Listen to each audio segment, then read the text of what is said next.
اب میں نے اس زندگی میں بیدار رہنے کے لیے کیا کرنا ہے؟ حدیث ہے، فرماتے اگر فشار قبر سے بندہ بچنا چاہتا ہے تو فرماتے جب جب اذان آتی ہے ملک الموت پوری کائنات میں ایک نگاہ ڈالتا ہے کہ کون سا بندہ ہے جو وقت نماز پر مصلی عبادت پر بیٹھا ہے۔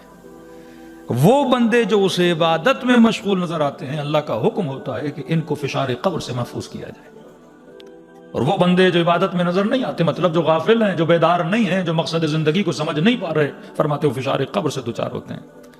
دوسری روایت فرماتے ہیں اگر بچنا چاہتے ہو اس فشار قبر سے تو کم از کم ہر نماز واجب کے بعد 2 آیتیں نہیں تو 4 آیتیں نہیں تو 6 آیتیں ہیں، منیمم بھی جتنا ہو سکے قرآن کی تلاوت کیا کرو۔ یہ تلاوت قرآن تجھے فشار قبر سے بچا دیتی ہے۔ تیسری چیز فرماتے ہیں کہ فشار قبر سے بچنا چاہتے ہو تو کبھی بھی اپنے ماں باپ کو ناراض نہ کیا کرو۔ ایک بدبختی ہمارے معاشرے میں یہ بھی ہے کہ لوگ ثواب ڈھونڈنے کے لیے بہت دور جانا چاہتے ہیں۔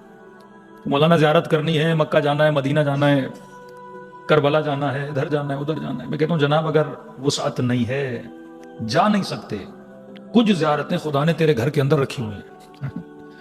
یہ بھی تو حدیث ہے نا، النظر الی وجہ الوالد، والد کے چہرے کو دیکھنا عبادت ہے، ماں کے چہرے کو دیکھنا عبادت ہے۔ میں نے کہا ایک عبادت تیرے گھر میں ہے تو اسے دیکھنے کے لیے تیار نہیں ہے۔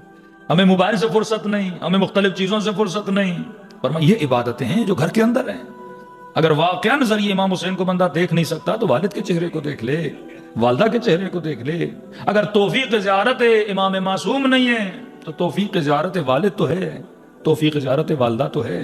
فرماتے ہیں یہ بہترین نسخہ ہے جو انسان اپنا وقت اپنے والدین کے ساتھ بتاتا ہے، خدا اسے فشار قبر سے کیا کرتا ہے؟ محفوظ کرتا ہے۔ لیکن فرمایا جس نے اپنے ماں باپ کو ناراض کیا، حدیث رسول ہے، ایک جوان آخری وقت سکرات الموت کے الگ الگ لمحات ہیں، فرماتے آتے ہیں اور بار بار جوان کو تلقین پڑھاتے ہیں کہ جوان پڑھ کلمہ لا الہ الا اللہ محمد رسول اللہ، لیکن گویا اس جوان کی زبانوں پہ قفل لگ چکا تھا۔ اب آپ تصور کریں نبی کہیں پڑھو لیکن زبان کو اجازت نہیں کہ وہ کلمات کو ادا کرے۔ پھر کہا کہ جوان کہو اشہد ان لا الہ الا اللہ، لیکن گویا اس زبان پر زب لگ چکی تھی، زبان کھلنے کو تیار نہیں تھی۔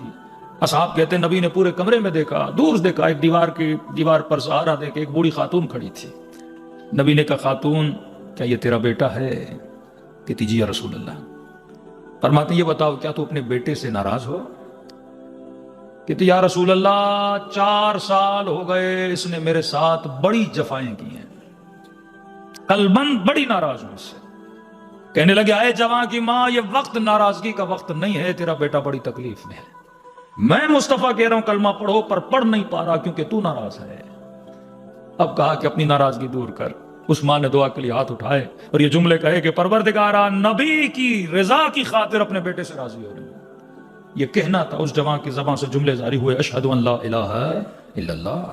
بعض اوقات ہم ایسی برائیوں میں جکڑ جاتے ہیں کہ ہمیں پتہ نہیں لگتا، بعض اوقات ایسی مشکلات میں بندہ جکڑ جاتا ہے۔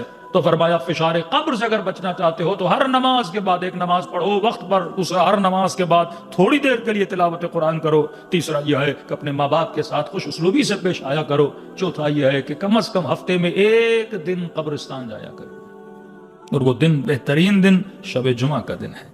کئی روایات ہیں کہ شب جمعہ مومنین کی ارواح کو دنیا میں بھیجا جاتا ہے۔